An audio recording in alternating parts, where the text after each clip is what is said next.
I like that your two options were like, as a non-confrontational person, I would do nothing. But the other option is to just set off a bomb that would ruin everyone. It's the way the mind works. I don't know. Hi, I'm Kelsey McKinney, and welcome to Normal Gossip, the show where we share an anonymous morsel of gossip from the real world. Before we get into today's excellent gossip, I just want to do a couple of quick reminders. As you know, each season is 8 episodes and then 2 bonus episodes. So we have one bonus episode we're very excited about, but it's a secret. The second bonus episode we need your help for again. We're going to be producing another listener story-based episode.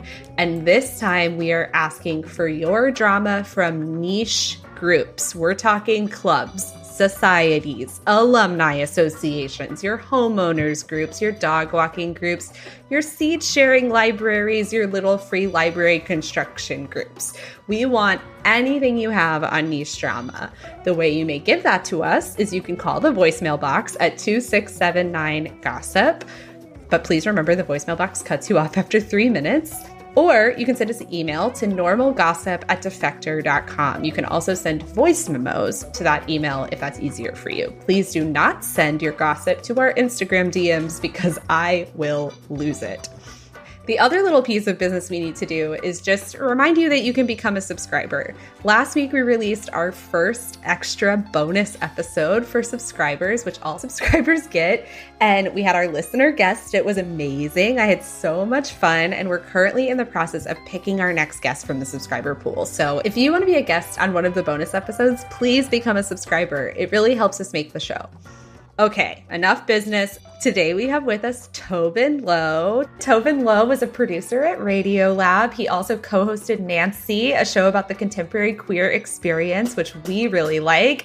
And he's also served as a producer on the first season of More Perfect. Tobin is currently an editor at This American Life. Tobin, welcome.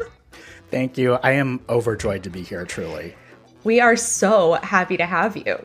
Can we start off with a classic question and you can tell me what your relationship is with gossip?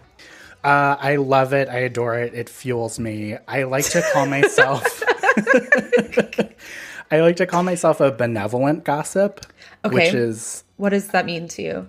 It's a very loose definition, but I think it means something like if the gossip is not going to harm someone's life or livelihood in a way that they do not deserve, then... That's a key caveat. Yeah, key caveat.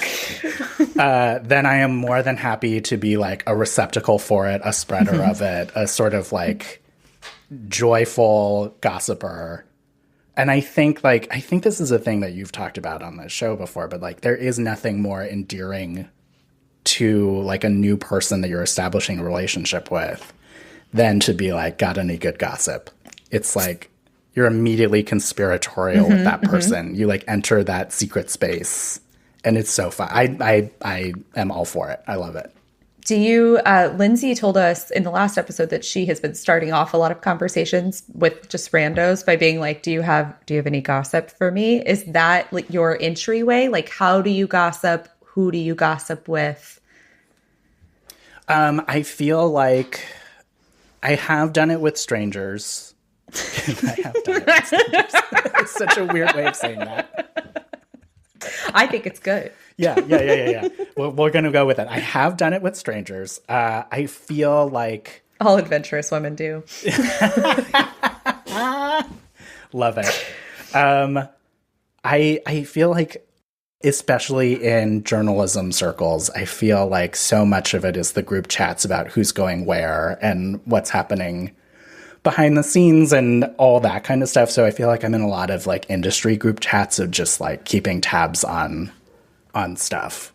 Oh, and I should also say, plug for anyone who loves gossip, like get yourself into a journalism group chat or more specifically, get yourself into like a radio producer group chat, because I feel like the requirements of being a radio producer lend themselves extremely well to getting a lot of detail about a rando And so, like, I feel like because radio producer on any given show that you love is such a catch-all term, you're like part researcher, part reporter, part like logistical person who needs to make everything happen. It like lends itself extremely well to somebody dropping in the group chat, does anyone know anything about this person? Like, this weird thing happened?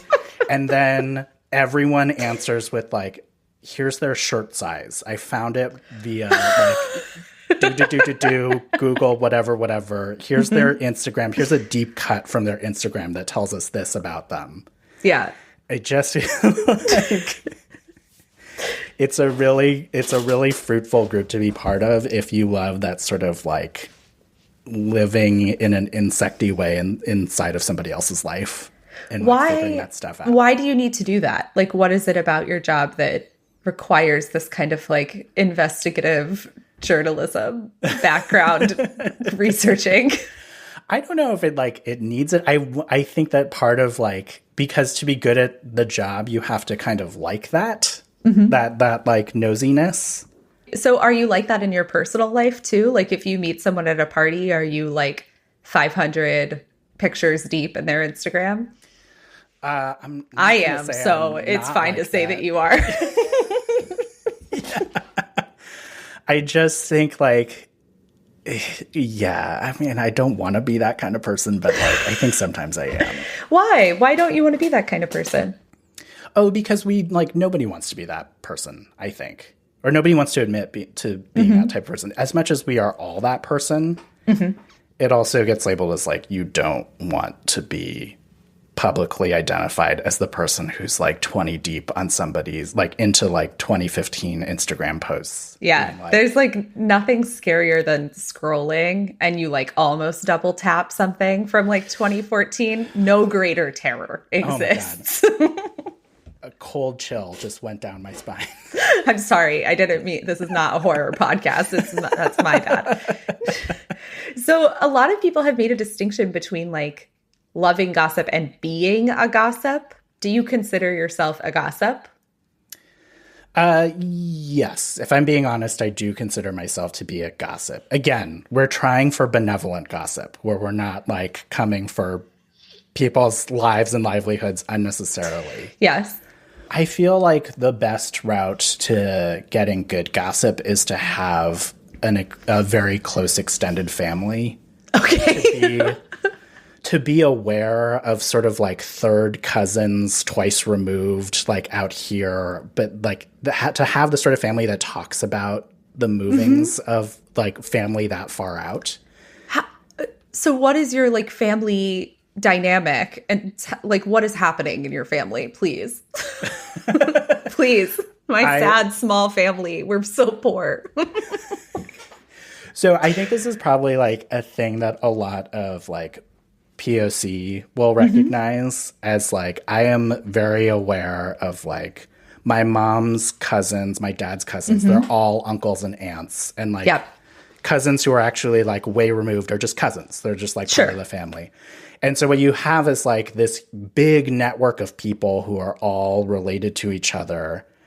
And it's like primed for how gossip works in that third cousin over here has a thing happen. They tell their parent about it. And then that parent tells that parent. And then that parent tells that grandparent. And there's a thing where it like filters to you of like, this thing happened to such and such cousin. And you're at the family reunion. Like, is it true that your boyfriend hit you with a go-kart? And they're like, no.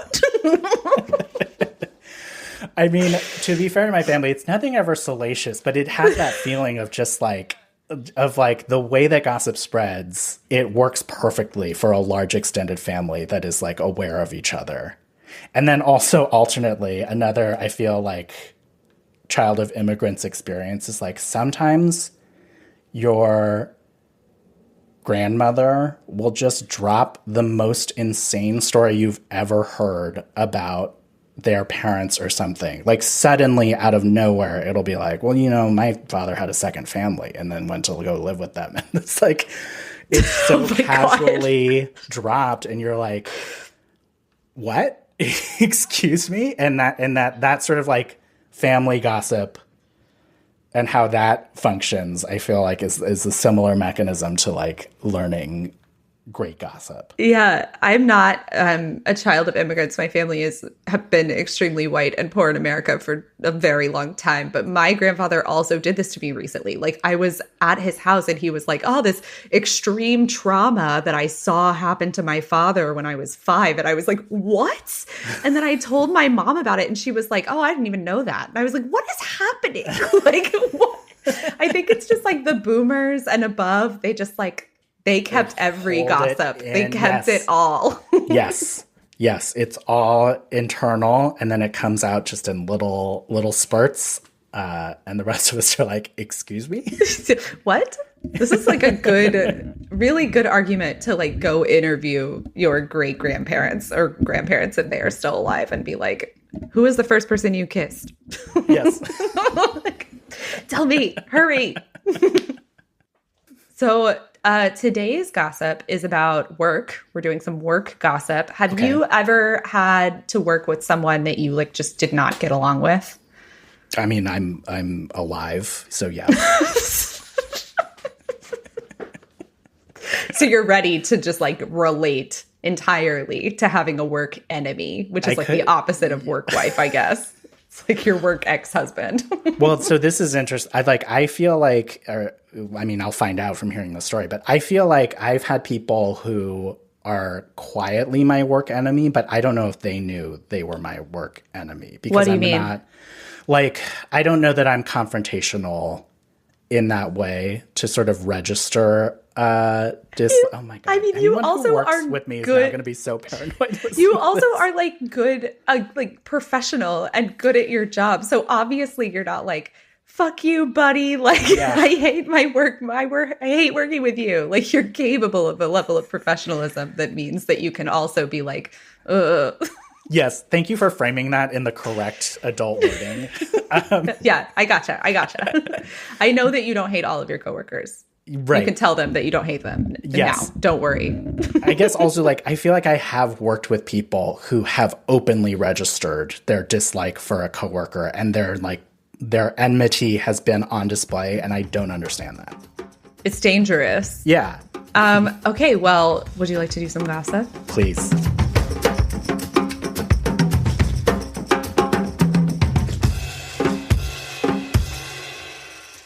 With HelloFresh, you get farm-fresh, pre-portioned ingredients and seasonal recipes delivered right to your doorstep.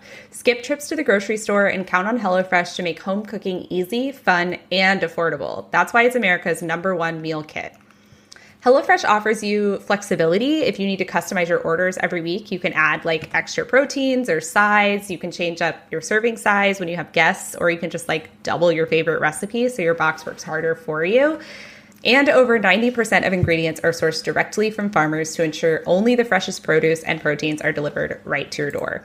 In the HelloFresh box that I got, there were 3 different meals and all of them were very good. One of them was for hamburger sliders, so that was an exciting weeknight meal instead of having just pasta like I usually do. And one of them was for pork tenderloin. Go to HelloFresh.com/gossip16 and use the code gossip16 for up to 16 free meals and 3 free gifts. Again, that's HelloFresh.com/gossip16 and use code gossip16 for up to 16 free meals and 3 free gifts. Okay, Tobin, we're back. It's time to do some gossiping. Okay, I'm ready. Okay, good. Deep breath. Prepare your body. So today's gossip comes from a friend of a friend. It's about working. Okay. Our main character today is named Kira. She's 21 years old. She's a college student at a university that's like right outside a mid-sized city. Okay. And she has a part-time job at a national coffee chain downtown. Uh-huh. Is it Warbucks? I'm going to plead the fifth. Okay, fair enough. For the first 2 years of having this job, she woke up early, drove 30 minutes to the store, opened, and then left at the end of the morning shift to get back to campus for her afternoon classes. Okay. So this semester, she has some class she needs to graduate at 9 a.m. So her whole schedule has gotten fucked up, right? Gotcha. And now she needs to work nights, which is usually from 6 p.m. to midnight when the coffee store closes. Oh, man. Poor Kira. Plus time for cleanup. Exactly. Okay. This would be fine, totally fine, except that the night shift manager is this girl named Bailey that Kira does not like. Uh-huh, okay. It's not that Bailey is like a bad person or even that she's a really bad manager. She's a good manager, but she's in her late 20s. She's a supervisor and she has the personality of like a tan wall. When Kira first meets her, she's like, oh my God, haha, so cute that your name is Bailey and you work in a coffee shop. And Bailey's like, what? Oh no, she's just giving her nothing. And Kira's like, you know, you can like put Bailey's in your coffee. Like, it's funny, Bailey, coffee shop. And Bailey's like, oh. Oh, no. I don't like Bailey either. I'm sorry to you, Bailey. But, like, are you a Sex and the City watcher? I am. Yes, of course I am. Okay. I love drama. Yeah. Do you remember the episode where Carrie ends up at lunch with her Vogue editor? Yes. And at some point she just stops and she's like, I'm working my ass off here. You got to give me something. I think about that all the time with like people like Bailey, where you're like, sometimes you're just like, I'm working my ass off here. Give me something. Please, one drop of interest. Yes. Exactly the vibe. Bailey, on top of this, takes her job at the national coffee chain like way too seriously. Like she keeps track of when people are late. She starts a stopwatch for people's 15-minute breaks. She's like the type of person who will not mix work and play, even though this is like an hourly wage. So she like won't go out to drinks with coworkers after shifts. She doesn't come when she's invited to birthday parties. But part of this is because she's like an extremely private person, right? So after like 3 years, Kira doesn't even know if she has any siblings, kind of private. Gotcha. Okay. And everyone else at this job is like us, just like throwing their secrets out into the ether. Gotcha. Okay. So Kira's best friend at work, named Hope, has worked the late shift a lot. And she basically warns Kira. She's like, Bailey is fine, and she will leave you alone as long as you just do your job and show up on time. Okay, easy enough. Exactly. Kira's like, great, I can do that. Her first day on the night shift, Hope is working what is like a mid shift. So when Kira starts, Hope is still there, right? Okay. At the coffee shop, this is important. As I understand it, there are 4 places you can be if you're working. Uh-huh. You can be at the drive-thru window. You can be at the register for the in-store customers. You can be at the espresso machine, like making drinks, or you can be in the back. Okay. This is the stage. Okay. The back of the coffee shop, like, you know what the drive-thru window is, the register, the espresso machine. I assume you have a good like vision of in your head. Yes, I can see it. The back of the coffee shop for your vision is just like more supplies. It's refrigerators. It's like the office for shift managers. It's where you like put your backpack, right? It's all of that crap. Okay. It's important to know these positions because the company has a rule that someone has to be out on the floor with eyes on the store at all times. Okay, makes sense. So like in the night shift, if there's only 2 of you working, like if Kira and Hope are working together and they need to do dishes, it doesn't matter if it would go faster for 2 of them to go back into the back to do dishes. One of them has to stay out front. Gotcha. Okay. So Hope tells Kira on her first day on the night shift, she's like, here's the deal. The best move on the night shift is to try and get bar duty where you're watching the inside of the store, because then you can like clean the machines and the floor, but you don't have to like take out the trash in the bins. Yes. And I imagine coffee shop at night, it's like, it's not the same as getting slammed in the morning. Yes. On bar duty. Exactly. Okay. Kira's like, great tip, thank you. But she's also like really nervous her first day because she knows that Bailey fired someone last year for incompetence. Okay. And it's like kind of rare to get fired if you didn't steal something at like these kind of stores. Right. And so Kira's like, I'm stressed. And Hope is like, no, the thing with Bailey that you just really have to understand is like, she will protect you and take care of you. The person she fired needed to be fired. Like they were bad. Oh, interesting. So Hope is a little bit Team Bailey. A little bit, yeah. Okay. Interesting. Kira's like, you know, if my work wife is willing to vouch for her, fine. Her first night is fine. It's a little boring. Kira's like trying to chat. Bailey is just not having it. Kira's like trying to get conversation going, right? She's like working really hard. She's like, if you could go anywhere in the world, where would you want to go? And Bailey's like, I would go to Disney World, but then just like would not elaborate. Oh. I feel like we just unearthed a very important detail, which is like Bailey's perhaps a Disney adult. That's what we're getting at. Okay. Yes. A lot of information comes with that, I feel. Yes. It's like a whole funnel of information, which is like, it's fine to be a Disney adult, but could you at least show some enthusiasm so that we can like have a conversation about it in this terrible coffee shop? Next day, Kira is working the drive-through window for her shift, and Hope is working the espresso bar when in waltzes Oliver. Is there going to be a sound effect there about Oliver? It feels like a major person just entered. Okay, keep going. Sorry. Stop producing. Hope is like, okay, so they're all wearing headsets, right? This is important. Like they're all wearing headsets and they can talk to each other. Okay. So Hope into her headset as Oliver walks in is like, oh no. Kira looks over and there is Oliver like putting on his apron and Kira's like, oh no. From the back, they hear Bailey over her headset be like, you two be nice to Oliver. Hope pulls her mic down and leans over to Kira and is like, lol, Bailey's not even out here to see Oliver come in. She just knows that like we're upset because he's here. What's the deal with Oliver? We're going to get into it. Oliver is a barista also. Okay. He's one of those guys who like always looks like he's still asleep. Okay. He like doesn't own a hairbrush probably. Like his nails are like too long. He's like this kind of guy. Okay. And he's what they call a green bean in this company, which means that he's really new. Okay. Coffee baby. Exactly. Except that he's like not that new. Kira doesn't like Oliver because once when they were working the morning shift together, she casually asked after his girlfriend, whose name is Plum. Okay. And Oliver like bristled and he was like, how do you know my girlfriend's name? And Kira was like, 1, her name is Plum, and 2, you told me. And then Oliver was like, well, we broke up, so thanks for reminding me.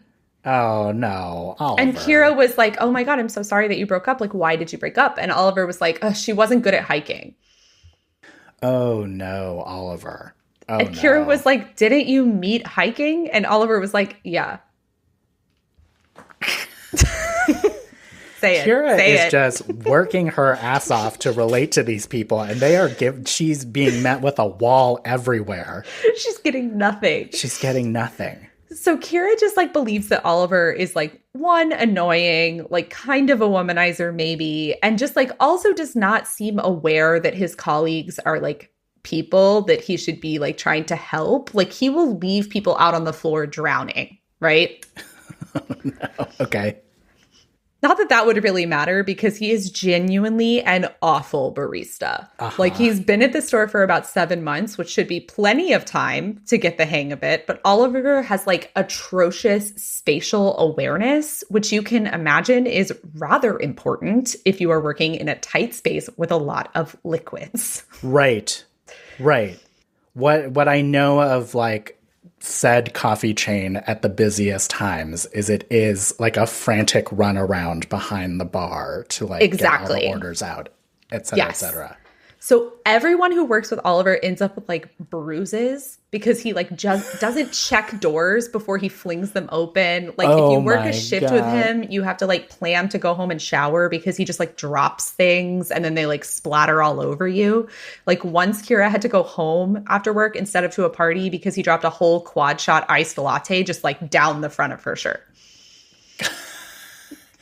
I guess my immediate question, and maybe we're getting to it, is like, if somebody else was quote unquote rightfully fired for negligence, like why is Oliver still there? This is a question that Kira and Hope are constantly asking. Yes. They're like, what is this guy doing? He doesn't know, like, there are like words in a kitchen, right? Like you're like behind or corner, right? To signal like where you are. Mm-hmm. Or at like the worst, you would put like 2 fingers on someone's shoulder, like you would do at a party to be like, I'm coming behind you, don't turn around. Oliver does not do this. He just like shoves through. Okay. Oh, man. But Oliver for a long time has been on the morning shift. So he has been with Kira, but not with Bailey. So Hope and Kira are like, Bailey is going to eat this man alive. Oh, Bailey hasn't interacted with Oliver. Okay. Yes. Great. Sure enough, she does eat him alive.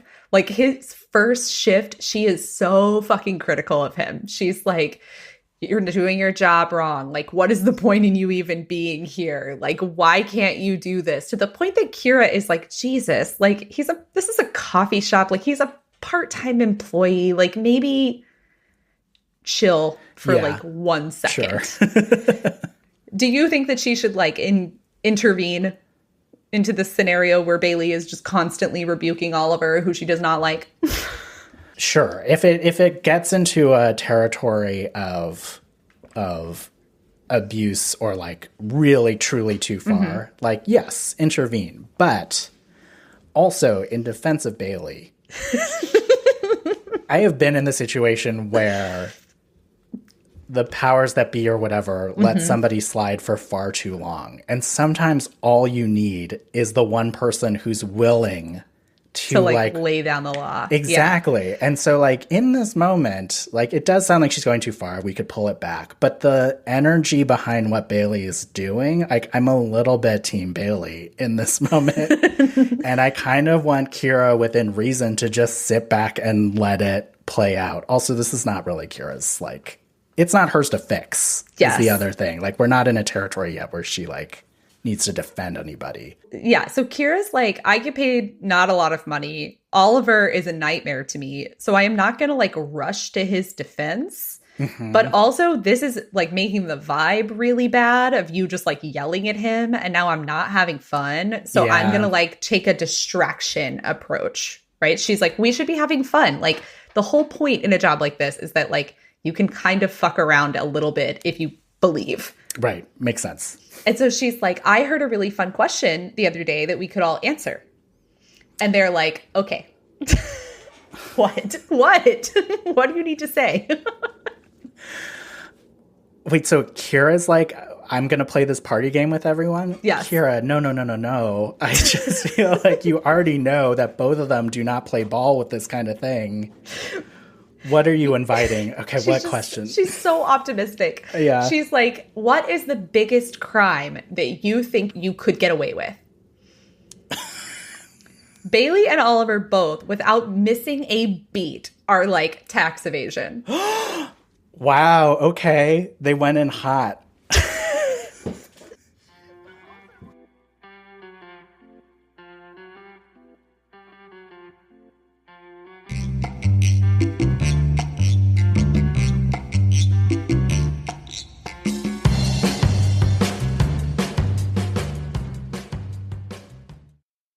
Alex, I know that I like have had a lot of weird acne at times in my life. Have you ever had like a terrible acne breakout at the worst time?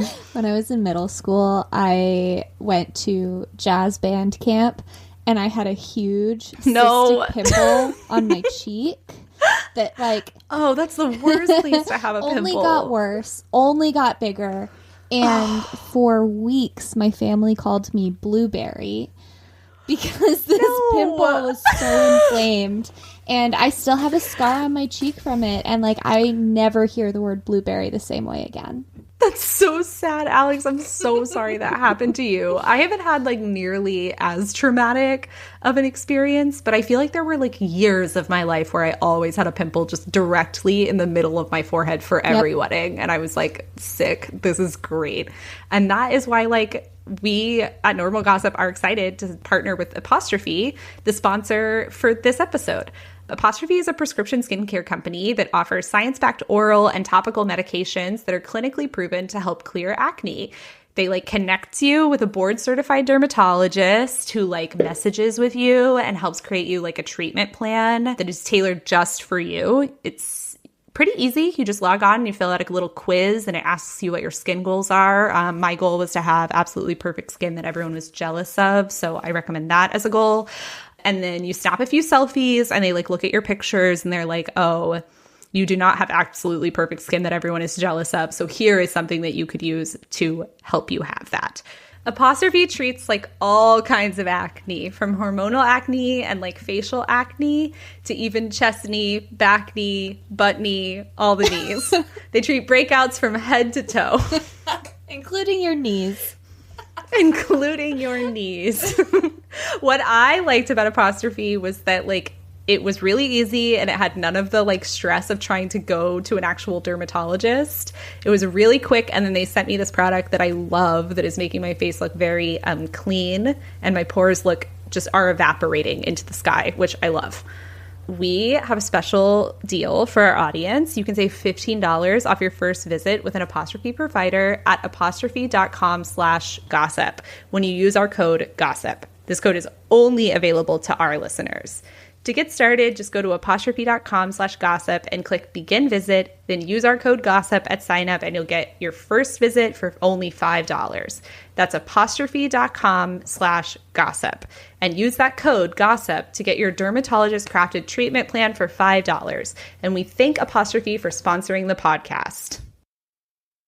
Kira's like, tax evasion? Like, of all the crimes you could choose, tax evasion is the most boring one. Is this a meet cute?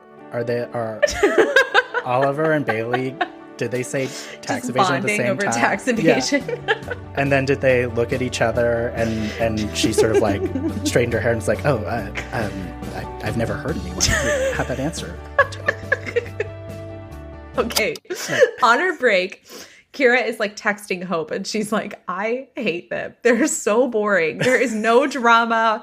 I need like intrigue. My job is like very like hands-on. So I need to be like emotionally or mentally like interested in something else while I'm doing it. Mm-hmm. Incredibly relatable to me. Okay, yes.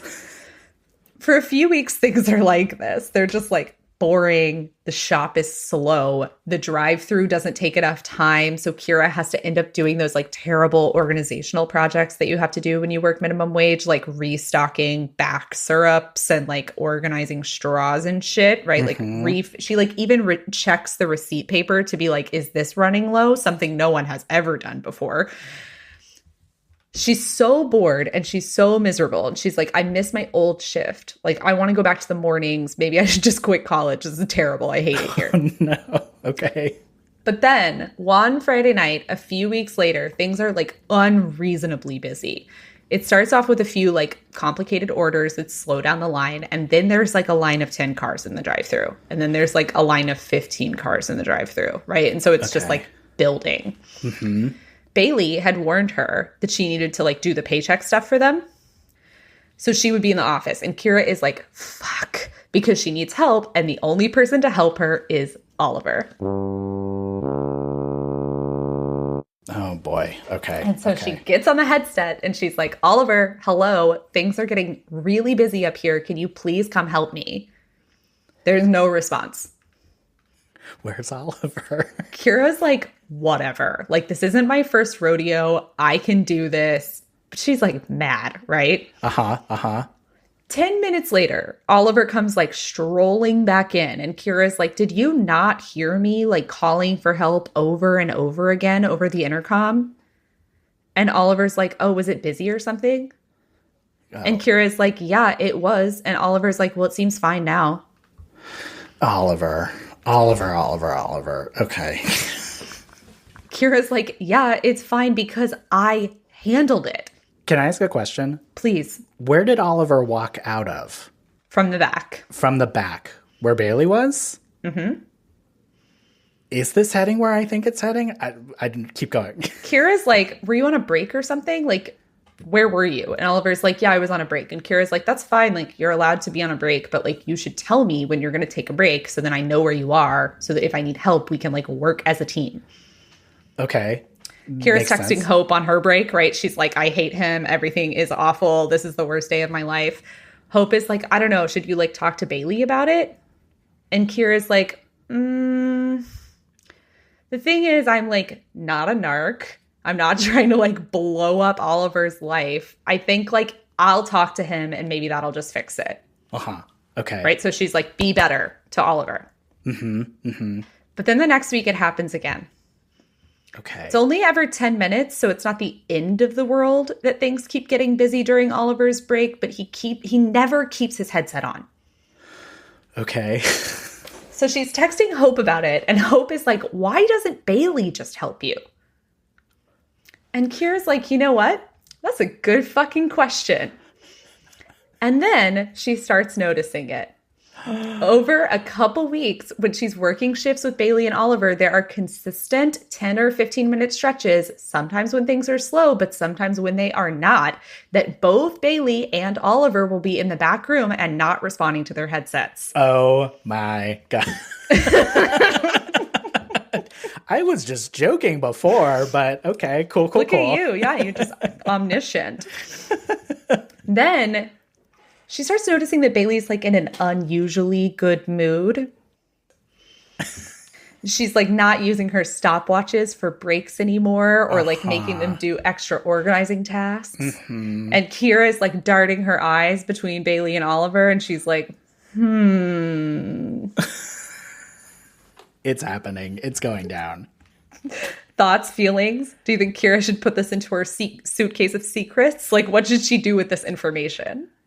Oh, I feel like if the boss is happier and letting things go and letting things slide, like, I don't know, like, sure, there's like rules about workplace relationships that to be aware of and whatnot. But a part of me is like, right now, at least in this moment, it's a little bit win-win for everyone. Aside from that 10 minutes where she like gets slammed by herself, like this seems like maybe a great place for things to be for the moment. Yes. That is literally exactly the conclusion Kira comes to. She's Great. like, you know, the company has weird, like very clear rules on the fact that you can't date your coworkers, like even at the same level. But like, one, who cares? And two, no one is annoying me. I'm being left alone. I can do whatever I want out here. Yeah. Seems fine. Yeah. You take those 15 minutes and you live your life. Exactly. The next week, though, something happens. Okay. The cars are lining up in the drive-thru, and there are people inside the store. So she's having to work the window and the register and the espresso bar. It is a shit show, and Kira is the only one out on the floor. So she's on the headset like, help, hello, someone come help me. There is no response. She's like losing her mind. She's taking orders on the headset and over the counter. She's making drinks and she's dropping them off. She's taking money. It's like she's on a stationary bike that is chained to the ground, and also the room is on fire. She is losing it. Okay. Oh, no. There is syrup on her face. She is covered in coffee grounds. Her visor has whipped cream on it. Her hands are like shaking. She's like, I need help out here. No one has no response. Oh my God. Okay. Okay. What should she do? I feel like you go to the door and you give a strong knock and you give a chance for whatever monkey business is happening to conclude.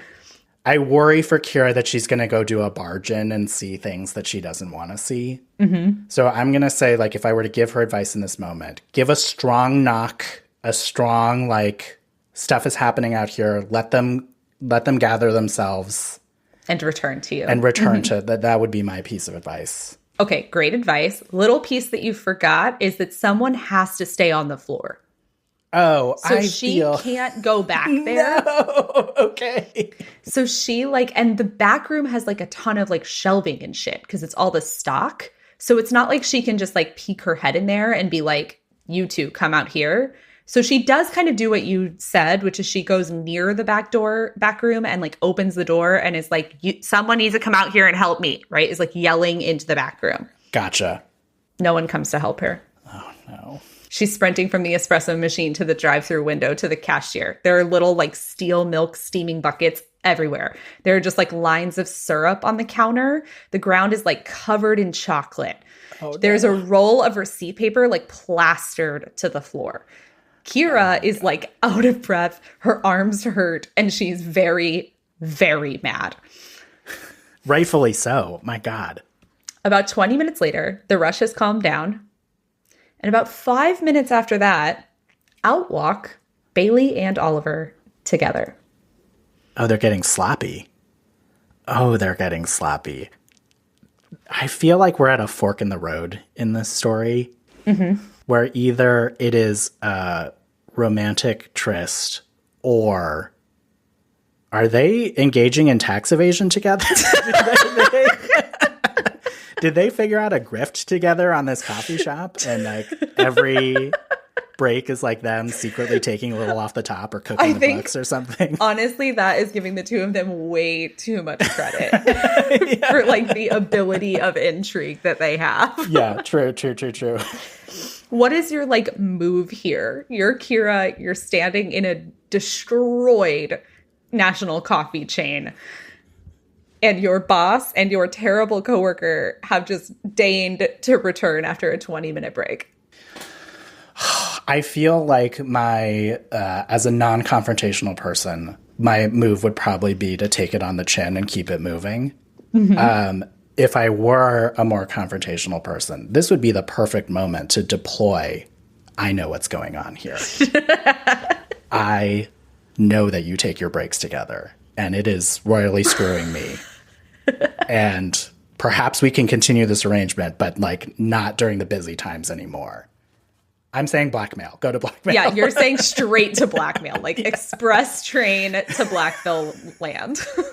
Perhaps one could. Perhaps. I like that your two options were like, as a non-confrontational person, I would do nothing, but the other option is to just set off a bomb that would ruin everyone. It's the way the mind works. I don't know. Kira is like, she's too mad to be like reasonable. She is furious. She's like, did you not hear me? Why were your headsets off? You abandoned me. And they're both like, what do you mean? And she's like, come fucking look.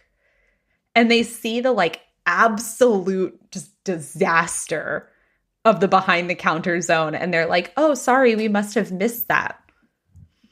And she's like, yeah, you must have missed it because I came to the door and yelled and neither of you came. Oh my God. And Bailey's like, we didn't hear you. And Kira's like, cool, I'm going home. Have fun cleaning this up. Bye. And she goes home. Good for Kira. Good for Kira. So she's like, this is a mess. I'm so fucking mad. But also, this is like a little bit spicy. Yeah. A little spicy. So she pulls out her phone while she's in the front seat, like picking her music to drive home. And she sends a voice memo to a group chat that she has with Hope and another of their friends from the like morning shift, a teen named Aisha. Okay. Immediately, Aisha is like, wait, this happened to me last week with them. Okay. What happened to her also? Okay. Hope is like, oh my God, what? No way. She's like, this cannot be possible. Bailey hates bad coworkers, and Oliver is like the worst coworker that exists. And Aisha is like, lol, imagine having sex with Oliver. He probably doesn't even know where mouths are. And everyone is like, lol. Solid burn, Aisha. Solid burn.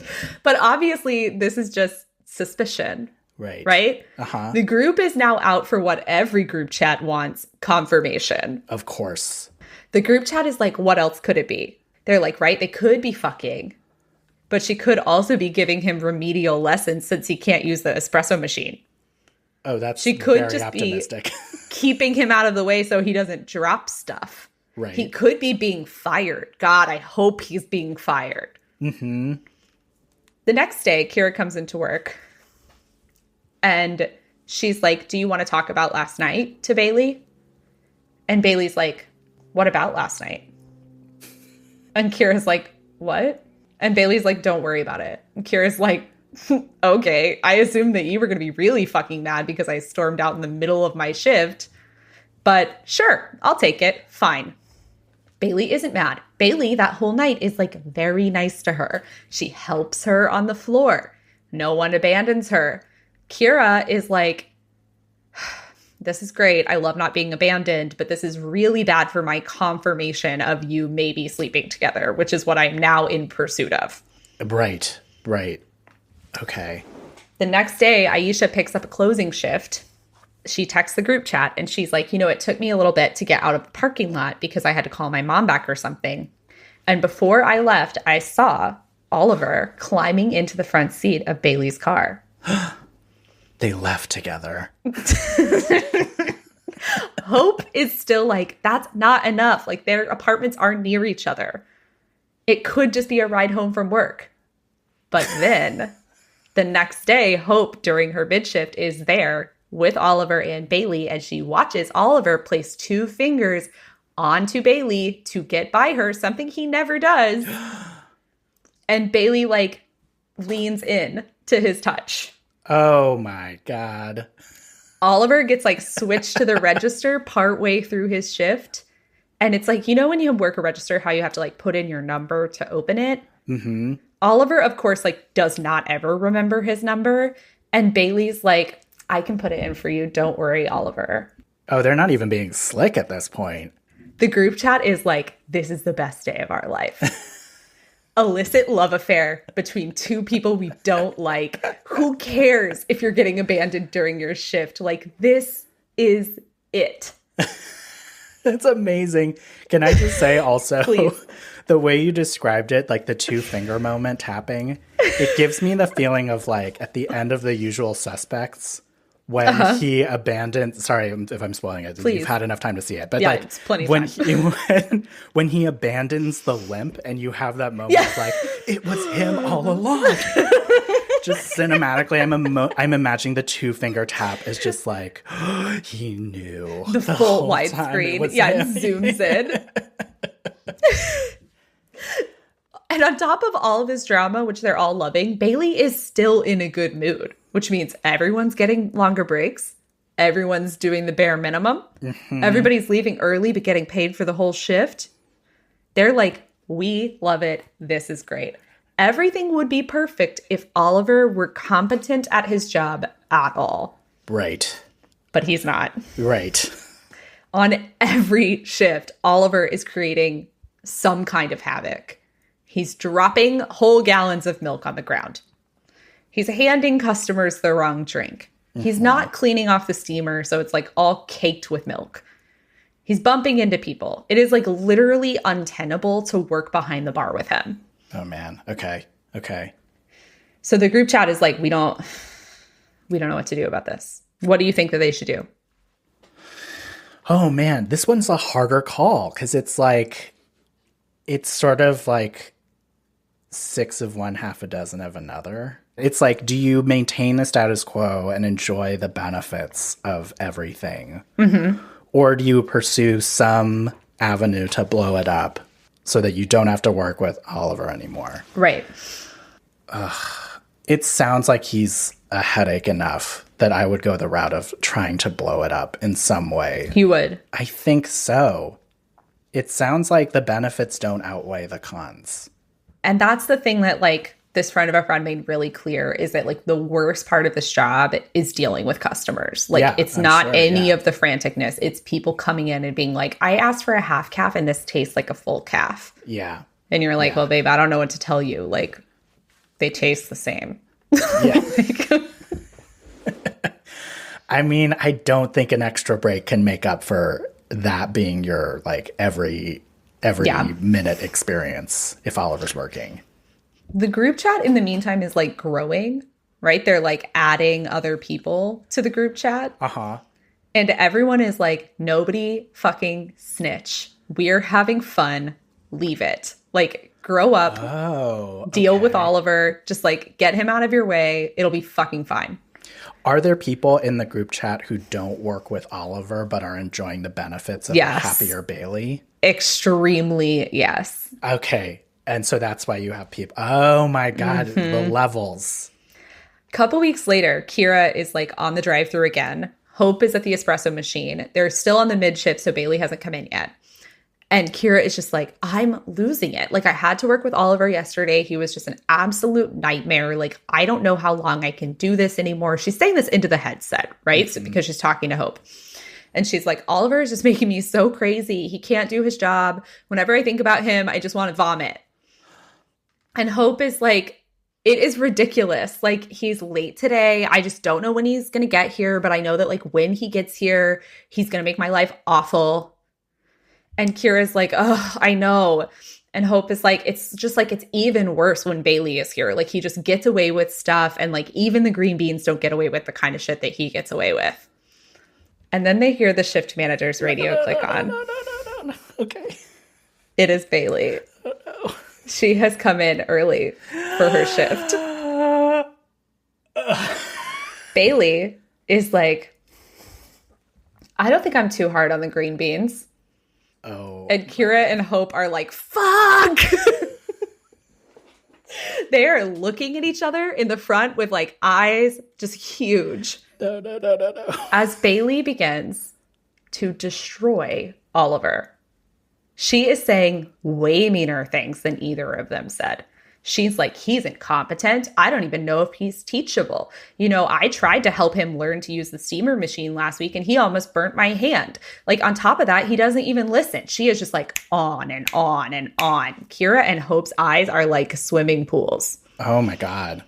She's like overcompensating for getting caught, is my theory. They're like, what the fuck? Like, what do you do with this? Like, I don't... Oh, man. But, well, do you know how they say sometimes that, like, the opposite of love isn't hate, it's indifference? Yeah. I think that's actually a quote from Frasier. You know, as the great prophet said once. Yeah, as the philosopher Frasier Crane once said. To me, it's not surprising that she has access to big feelings about him if they are also carrying out a tryst. Okay. To me, there's like something like, I don't know. There's something like a little bit confirming about her going off on him. Okay. So the group chat is like fully divided, right? Like Grand Canyon divided on what this means. Like half of it is like they broke up. Oh, I didn't even consider. Okay. The other half is like she's trying to cover her ass. Yeah.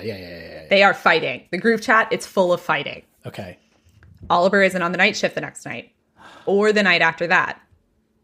But 2 nights later, he's at the front with Kira. And Kira is like, it is time for me to ask about Bailey. And she's like, oh, you know, I was talking to Bailey the other day on my shift. And before she can even finish, Oliver is like, I don't want to talk about her. Huh. So Kira is like, something happened, but what? Feels a little reminiscent of how he got when he was talking about Plum. Mm-hmm. Sure does. Only once in the next 2 weeks do they disappear together for 20 minutes. Oh, man. But they seem like kind of upset when they return. Okay. Oh, Working with them has become even worse than before because they are fighting the whole time. Kira cannot catch a break. Bailey is always yelling at Oliver, and Oliver is still dropping things. And Kira is like, my life is so unfair. Like, I don't know what's going on. No one will tell me the gossip. And I'm getting milk spilled on me all the time. And my boss is mad. It's a week of this. Just like misery. When on Friday, Bailey is carrying a giant bucket of mop water. And Oliver backs into her, not looking where he's going, and knocks the whole thing over. No. Oliver is like apologizing, but Bailey is like, whatever, Oliver.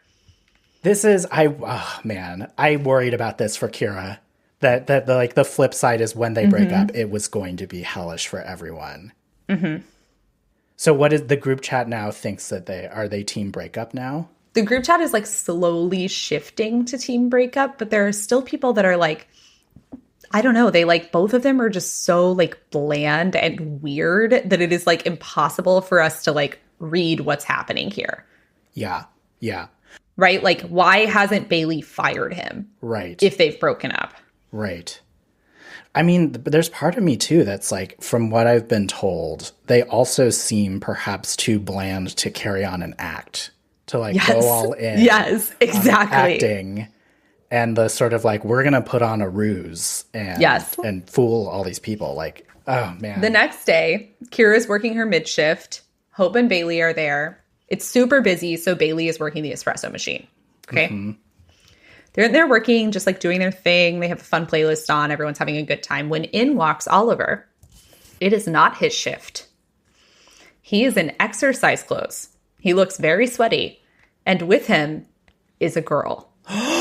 And she is very tall and lanky, and she's wearing one of those exercise dresses. Okay. And the girl is like looking at the bulletin board listings. Kira is like basically wearing binoculars at this point, right? She is like 100% tuned in. She's at the register. So she's like, well, it makes sense that this girl would go look at the bulletin board because Bailey is right here at the espresso machine. Oh, my God. Oliver comes up to the counter and he puts in his order. Kira's like, hi, how are you?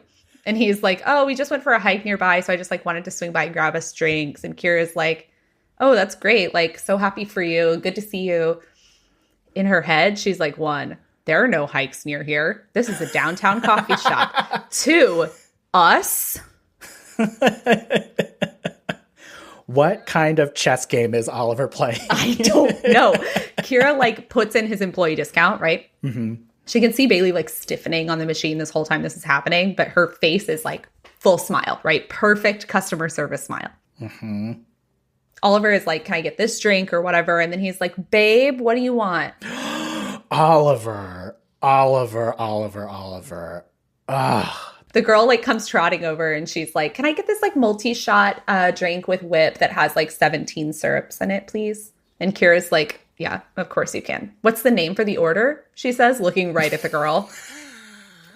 Oh, the girl says, Plum.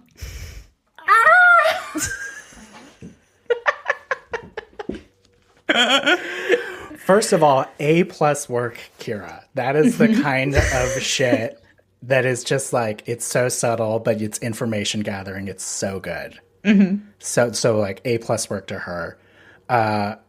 Love that Plum is back in the picture. Very here for that. Mm-hmm. Also, does it surprise me at all that this absolute C+ of a man was able to rebound with some other girl? Like, no. That does not surprise me. So like, the audacity does surprise me, though. I can't believe Plum is back. Wait, did Plum ever leave? Great question. What? So she says Plum.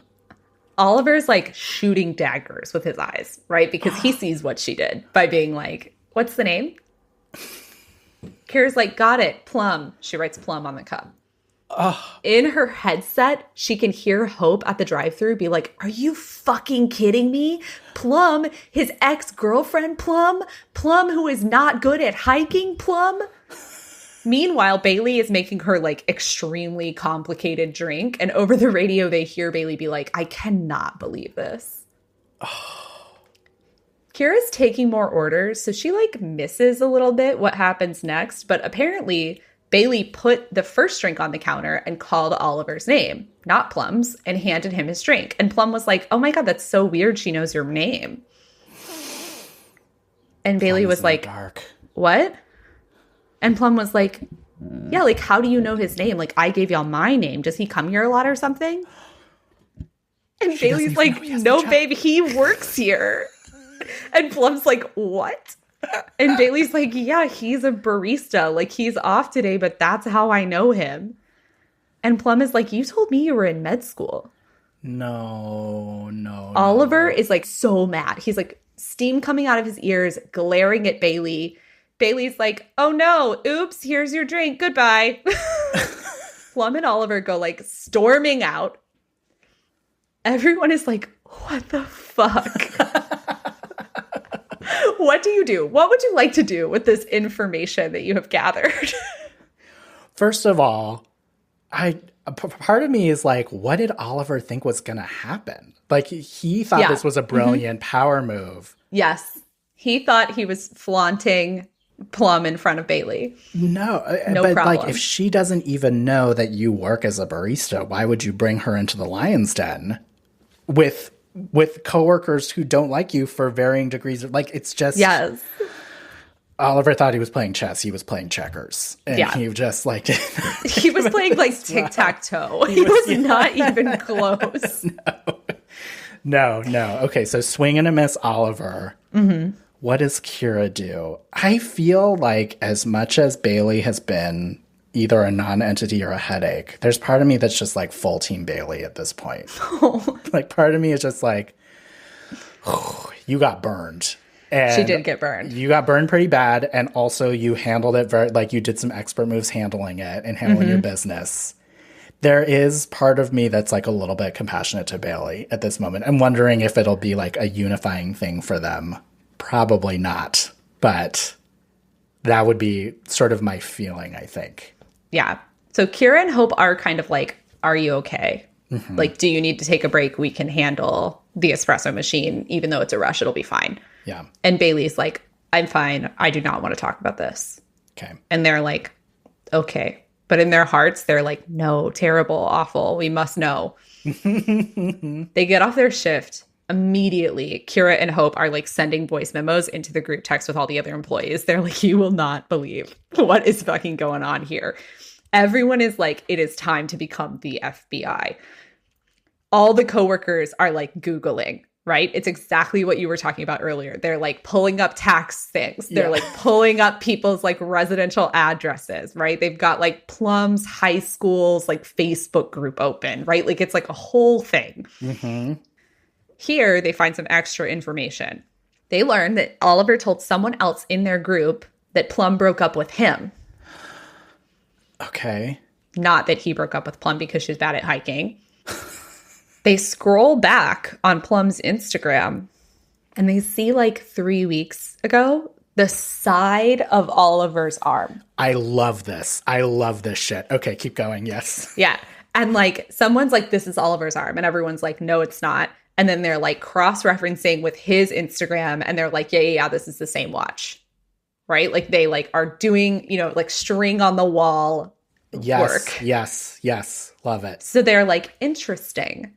So he was with Plum 3 weeks ago. And 2 weeks ago is when things started getting weird between them. Okay. The messages are coming in really quickly. Everyone is like yelling in the group text. A few people are saying like, it just never made any sense to me that they were together in the first place. One person is like, lol, you know how we always get emails from corporate that no one reads? And everyone's like, yeah. And they're like, look at this one from a couple of weeks ago. And the one from a couple of weeks ago that no one read has a whole section about inter-employee relationships.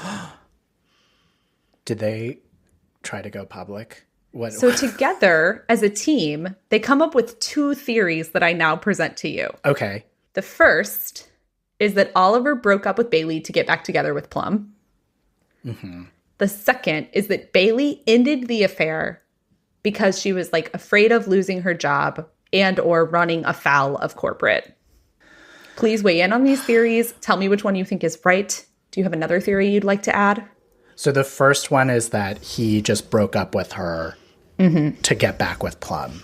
Yes. And that perhaps she then talked to corporate about their relationship, and that's why that email came through, or something, some version of that. I'm going to say that this guy has been so dumb throughout and so, like, not calculating in a way that makes any sense. I'm going to say he never broke up with Plum and was doing a double life kind of thing. And then I'm going to say Bailey ended it. Okay. And then he got mad that he wasn't able to keep up the double ruse. And so he thought he would pull a power play and bring in Plum. That is my theory, is that Plum was always in the picture. That doesn't fly in the face of any of the details, right? No. I don't think they broke up. That's a good theory. One disappointing thing about this gossip is that we don't know the right answer, but I do have one more piece for you. Okay. There is one more thing. Okay. So this is like all lost in the dark, right? They're like, it could be either of those things. Bailey's so fucking private that she won't tell anyone. Oliver is now like dating Plum. He like transfers stores, so we can't get any more information out of him. Okay.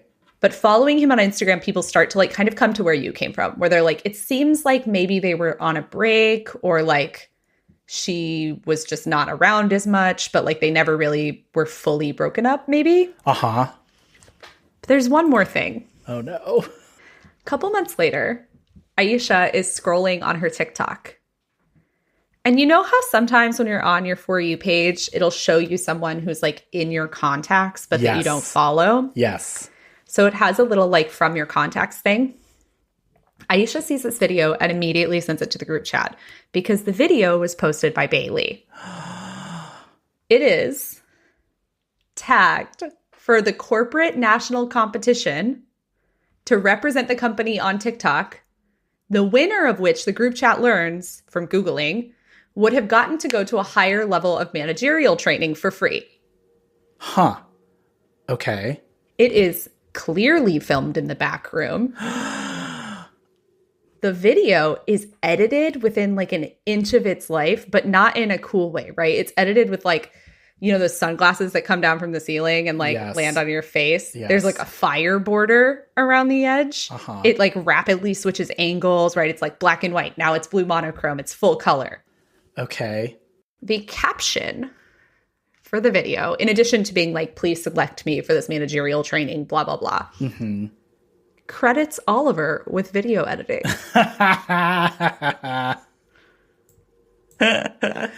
Oh, no. Wait, so Could it have been this video the whole time? I know. Is it actually that they are so truly bland that they were quietly filming every time they were taking those breaks and that's all it was? Oh, no. I mean, like, you know that thing where it's like the simplest answer is probably the right answer? Mm-hmm. But in this scenario, is the simplest answer the video or is the simplest answer they were fucking? I don't know. I mean, they're so, like, there is an aspect of this that they were so, especially, like, I guess I'm talking about Bailey here. She was so rigid and so within the box that this was kind of, like, out of left field for her. It wouldn't explain why she got so happy, though. Why they, unless she, like, loves filming TikToks. That's her happy Unless place. she discovered her new passion. Yeah. I do see the argument for maybe it's the bland answer, but I agree with you that perhaps the romance is still likely. And they were just filming the TikToks as a bonus. Unfortunately, this is the end of the gossip. Like, there is not an update yet. Our friend of a friend is like on it, I have been told, but we still don't know. We live in a little bit of gossip mystery. Do we know how Bailey has been since all of this as a manager? We know that she like has been a little calmer. Okay. Still, like she no longer is like stop watching people's breaks. She never went back to that. Okay. So she's like a little softer. She's a little more human. That would also speak to like something really happening. Yes. And also, she didn't fire Oliver. Right. Oh, as a by the book person, maybe she was afraid of a retaliation. Yeah, so it could be retaliation, right? Or it could be that like she was just like, oh, I like him, so I won't fire him. Right. Oh, Bailey. Here's a thing you should know about me. It's like I almost always, or like in a lot of scenarios, end up rooting for the wrong person. And I have been told this, that like... I don't think Bailey's necessarily the wrong person. She's not the wrong person. I guess what I'm saying is like, I'm so team Bailey. You did come in like immediately like, I'm on team Bailey, which is interesting. You were like this poor, terrible manager who just like has no interests. What can I say? I felt a lot for Bailey. She wants love. And now she's been through some shit, you know? I know. And it's hard. And anyone who has to date an Oliver deserves compassion. That is so true. Absolutely true. Tobin, thank you so much for coming on to Normal Gossip. It was a joy to have you. Thank you. I had the most fun.